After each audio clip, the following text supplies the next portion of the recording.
Superintendent Kane, thanks for your time today. I have to start by asking, Douglas County schools go back in a week, the earliest of any district. Yeah. Is there anything you can do to change that? Why is it so early? You know, our calendar is put together with full feedback from our community, and so that's how it works. And so if our community wants to get involved in calendaring for future school years, we have a committee for that. All right, just good for people to know if this feels too early for them. But no, it is nice to get the breaks throughout the year.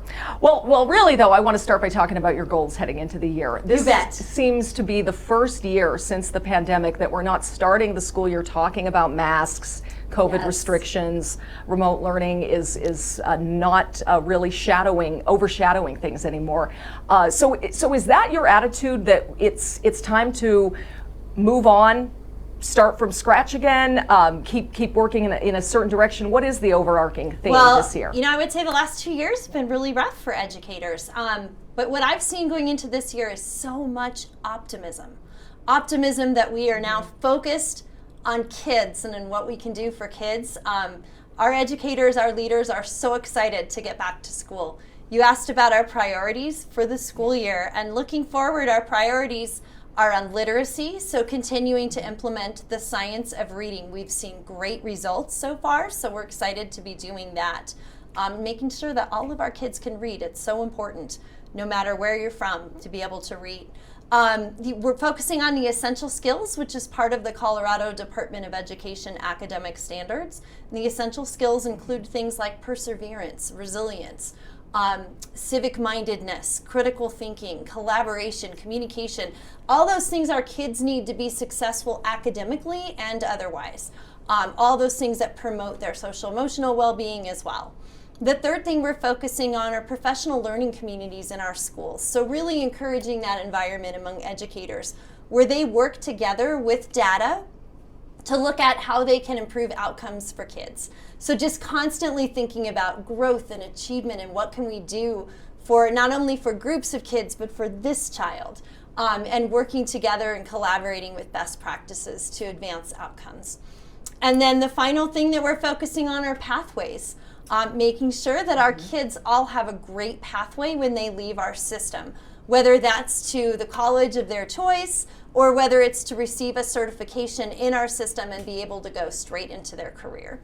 So those 4 things are our focus. They're all around kids as we look at this school year, and I think we're all just really excited to move on and get that done. Absolutely. This fall, we should get the CMAS results. It'll be the first time that we maybe see the full impact of the pandemic on academics, with kids having taken all the sets of tests. Mm-hmm. Is that something that will inform your decisions this year? Absolutely. Data always informs our decisions, right? Looking at state testing data is one of the ways that we make sure that we're constantly improving and evolving.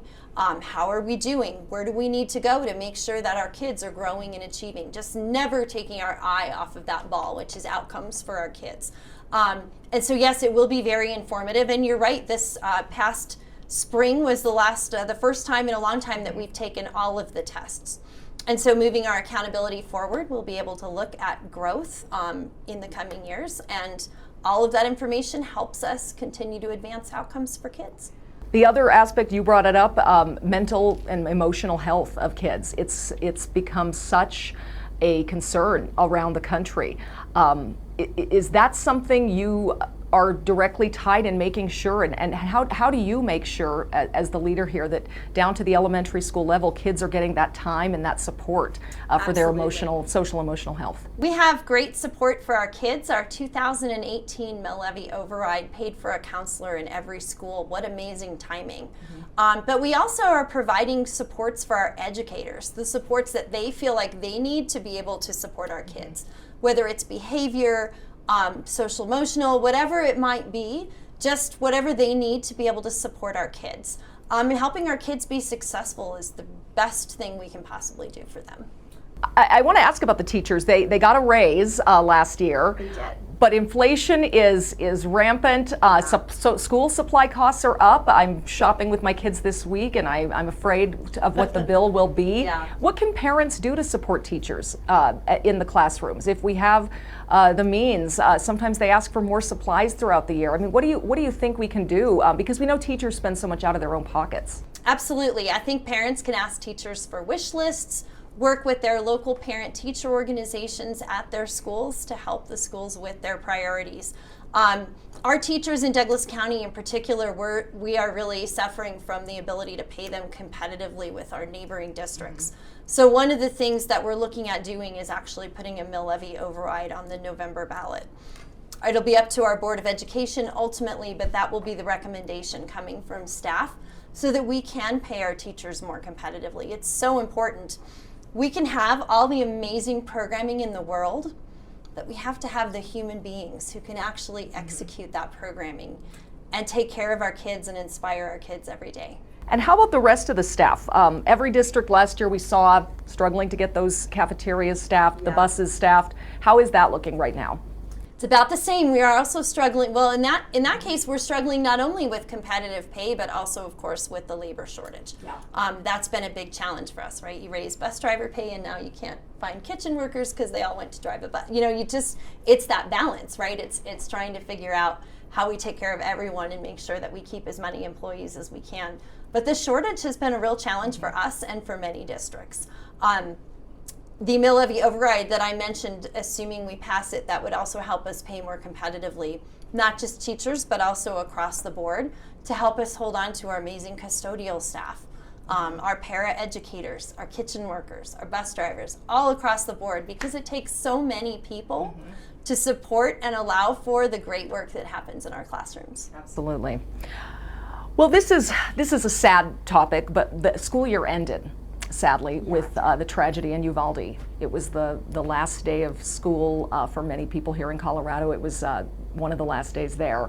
And, so many of us who had kids during Sandy Hook thought that would never happen again. It happened again. And last time I sat with you in the spring, we talked a little bit about that idea of teachers being trained to be armed in the classroom. And you said that wasn't really on your agenda right now. Has anything changed since then, since Uvalde, about how you will approach school safety? My position that it isn't necessary in Douglas County for us to arm teachers remains the same. Because of our great relationship with law enforcement, not just the Douglas County Sheriff's Office, but also the Parker PD, Castle Rock PD, and the Lone Tree PD. Their proximity to us is phenomenal. But I think we always need to be evolving, right? We always need to be learning and evolving and making sure that we're doing everything we can. We can't ever rest, right? We always have to be looking and evolving, and we are continuing to evolve and to learn from lessons learned from Uvalde and make sure that we're applying them here as much as we can. So continuing to learn and evolve, we've implemented a lot of security upgrades to our buildings thanks to our 2018 bond. And that work has been ongoing for the last couple of years and has really made a big difference. What about watching, and again, this goes back to students' mental health, but we saw a situation in a Douglas County high school a few years ago at Mountain Vista when Safe to Tell may have prevented something tragic there. Are teachers here, are staff members here watching for red flags? Absolutely. And so if you think about school safety, you've got the proactive side and the reactive side, right? The reactive side is really about physical safety and security. The proactive side is very much about mental health. We've recently just hired a district-wide psychological safety coordinator to work with all of our schools to make sure that we're really watching for those red flags and providing students the support and the help that they need in early intervention. All of those things make a difference as well, right? So we always need to be both proactive and reactive. Our 2018 mill levy override helped cover a counselor in every school about 4 years ago. What amazing timing. So we've had a counselor in every school throughout the last 2 years and are continuing to have that support for our kids and again for our teachers and whatever support they need. Absolutely. And I should add that we are really blessed in Colorado to have Safe to Tell. Safe to Tell is an amazing program. It absolutely is. I couldn't agree more. You came here, so this is going to be your first full year as superintendent in Douglas County Schools. You, of course, came from a charter school you founded, and you are a school choice advocate. We know some of your surrounding districts are starting to see struggles with enrollment and kids moving around, kids leaving certain schools, certain neighborhoods declining in that age of children. How do you see school choice fitting into Douglas County and charter schools fitting into Douglas County going forward? And do you continue to be an advocate for those?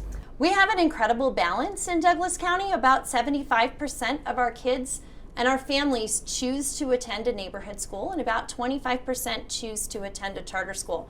All of those choices matter. All of those choices are important, and it's a really great balance. We are experiencing some declining enrollment areas. We're also experiencing areas of tremendous growth. And unfortunately, of course, they're not in the same area.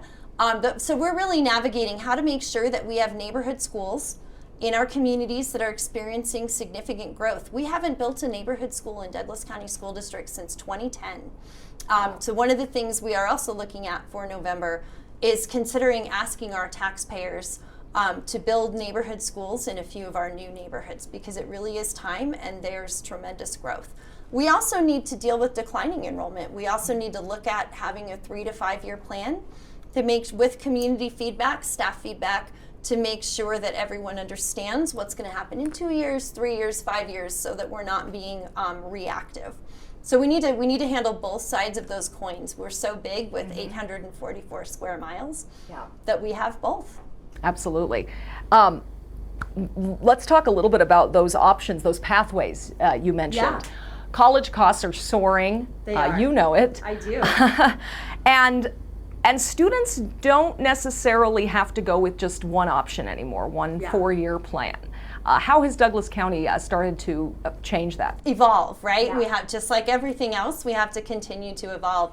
You're right, a lot of kids can go into a very professional career without necessarily having a 4-year degree. My degree is in computer science. Today, to go code for a high-tech company, you don't necessarily have to have a 4-year degree, you just need to be really good at coding. And so we really are looking at those opportunities for our kids and what we can offer in our K-12 system to make sure that they're ready for whatever comes next for them. Whether that's a 4-year college, whether that's a different path, a path in the trades or a path in technology, making sure that they're ready to start their career when they leave our system.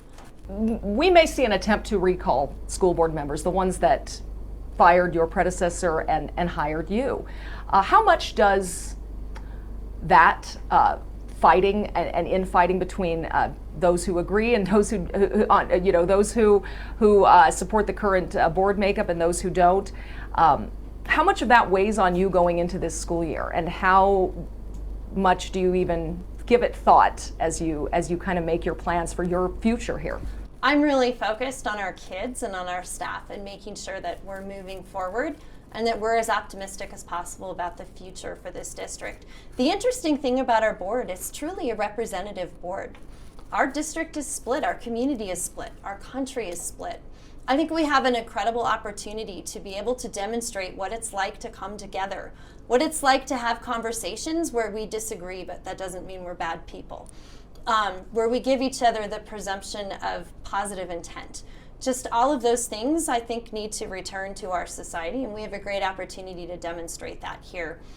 Should we pursue funding for our school district through a mill levy override and a bond? I think that's an incredibly unifying issue. All 7 board members support and understand why we need funding, and are very, very supportive of making sure that we're paying our teachers and all of our employees more competitively. So many more issues bring us together than issues that are divisive. You excited for those long board meetings that sometimes can get a little long when people get up and talk? And are you excited to have those conversations? You know, I've been doing board meetings since late March when I started, and we haven't had any that are too exciting or spicy. So I think our board meetings are really focused on the business of the district and making sure that we're putting our kids first, and less focused on conflict. So And we hope to continue that moving forward. But for me, I'm just focused on our kids and our amazing staff and moving our district forward. Excellent. Are you going to go tour some schools in that first week? Actually, on the first day, I wanted to tell you this. On the first day of school, all of our board directors, myself and my entire cabinet team, we will be out there in every single school on the first day, greeting kids, greeting staff, welcoming them back. So it'll be a whirlwind, but we're really excited to get out there and greet our kids and greet our staff and tell them how happy we are to have them here and how excited we are to have them back. Anything else you wanted to add about the mill levy or anything else I didn't ask? I don't think so. Just that we're really excited to get back to school, get back to work. The one thing I'll say is I just did the new teacher orientation this morning. And when we did that, I asked our teachers to stand up if they were brand new to teaching, and of course a number did that, to stand up if they attended Douglas County schools, which a significant number did. How cool is that? Yes. And to stand up if they were returning to Douglas County from another district. And it was like a third of the room. Wow. Just amazing optimism and excitement to move forward is what we're seeing everywhere.